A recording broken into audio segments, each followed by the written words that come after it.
Okay, so this is going to be a video about the major cadence. Cadence is going to play the primary chords or the major chords in a major key, which is going to occur when you make a chord based on the first note of the scale, the fourth note of the scale, and the fifth note of the scale as the roots. So please take a screenshot of this. I think it'll be helpful. These are the chords, and I'm going to go over how your fingers are going to move to play them. So first, for our C major cadence, we're going to start with the C major triad in root position, C, E, G. We're going to reach up. We're going to keep the C, but we're going to reach up to F and A to play that F major in second inversion, F, A, C. Going to come back to that C major triad, C, E, G. Reach down for B and D to make a G major triad. G, B, D are the notes in a G major triad. And back home. So the whole thing a little faster. 1, 3, 5, 1, 4, 6, 1, 3, 5, 7, 2, 5, 1, 3, 5. So that is the major cadence in the key of C. And we're going to play that by doing inversions, right? So that's the second inversion F. That is a first inversion of a G major. Okay, now that same formula can be used in any key to play the cadence. And so when we play in G major, the first of G major is 1, the third is B, the fifth is D, and our three major triads in the key of G major are G major, C major, and D major, right? Because the first, the fourth, and the fifth notes are going to be the roots of major chords. So our G major triad, we'll start with G, B, D. Our G stays, and we reach up for G, C, E, or 1, 4, 6. Come back to 1, 3, 5. Reach down to F sharp and A to make that D major. Okay, so a little faster. 1 chord, 4 chord, 1 chord, 1, 5 chord, 1 chord. And a variation you could do is when you play the 5 chord, you can play it as a dominant seventh.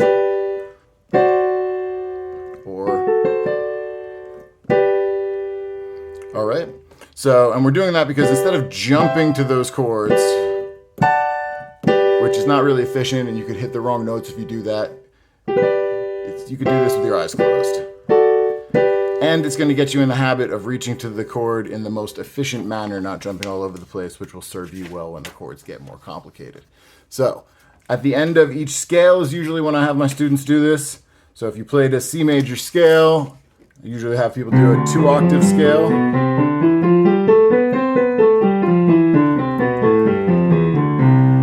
I'll move my hand so you can see it. And then you'll play the cadence. If you want to do it more thoroughly, you can play the 1 chord, 4 chord, 1. And that's just playing the 5 chord as a dominant 7, which includes the 7th note on that. So G7, when you play G with that naturally occurring flat 7th, resolves nicely to that C major. So in classical music, you'll hear this kind of thing. So that's why we include that sometimes. So again, 1, 3, 5, 1, 4, 6, 1, 3, 5, 7, 2, 5, 1, 3, 5. If we do that in the key of G, you'll notice that G had a F sharp is the 7th of the key of G. 1, 2, 3, 4, 5, 6, 7 is F sharp. So we're going to have to keep that in mind when we play the cadence. 1, 3, 5, G, B, D. 1, 4, 6, G, C, E to play the C major chord.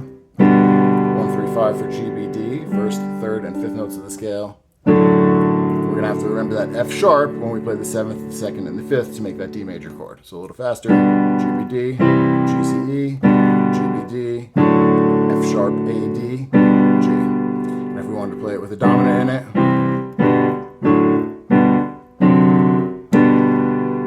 okay, because we can play that D major.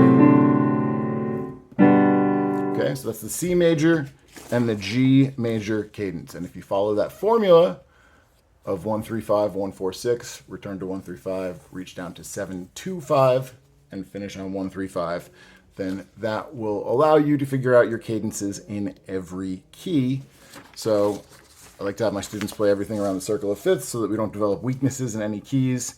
So if we were doing it in D, D major, G major, D major, A major, D major. Okay? So So we want to know all of our keys eventually and know all of our cadences. A major, D major, A major, E major, A major, or E7. Okay, 1, 2, 3, 4, 5. We'll go to E. So E major, A major, E major, E major. All right, so that is how major cadences work and the formula that you can use. And I would encourage you to do that each time that you complete a major scale or each time that you complete an exercise in major, like the 1, 2, 3, 4, 5. And you want to just become a habit of doing that.